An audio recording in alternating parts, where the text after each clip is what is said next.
ask most people when they receive feedback, it's either during a formal appraisal process or, if we're really honest, when something hasn't gone quite so well.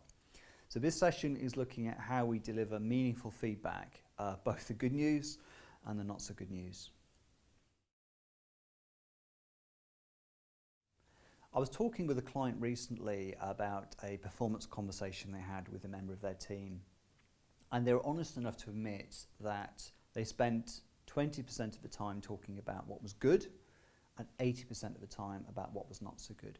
So I think when we're giving feedback, it's important that we are consistent in our approach. So if we're going to give meaningful feedback positively, let's not fall into the trap of simply saying, well done, you're a star. And then when we're giving so-called negative feedback, turning it into a full post-mortem. So we're going to look at some techniques about how we can get that consistency in your approach. Now, by being neutral, we don't mean wrap the message up in cotton wool and allude to certain things. In fact, it's quite the opposite. It's about being very, very direct. But the hint here is, rather than focus the feedback on the person, focus the feedback on the topic.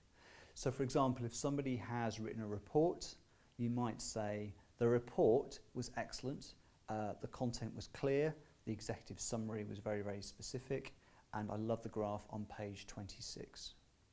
Conversely, the report could have done with a bit more content. The executive summary was a little bit confusing, and the graph on page 26 wasn't as clear as it might have been.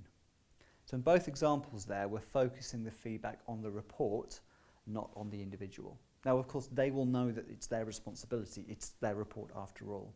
But this then doesn't become about whether we like them or not, it becomes about the quality of the work that they're actually delivering.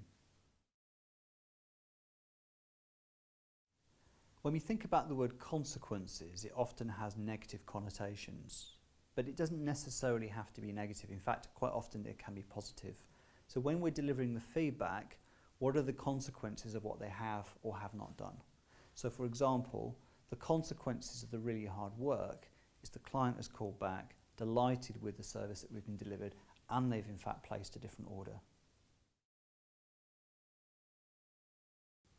Delivering feedback is of course a really important management tool, but the feedback is only helpful if there's some kind of follow-up afterwards. So again, whether the feedback is good news or not so good news, it's really important to agree with the individual what happens next, what are the next stages, and if you can, get their input into that. So if somebody has done a really good job, they've learnt a new technique, they've executed something properly, what are they going to do with that next time? How are they going to make sure that that wasn't just a one-off blip? For more information on anything you've seen from today, to discuss your views, or indeed to ask for a consultation, please do get in touch. We'd love to hear from you.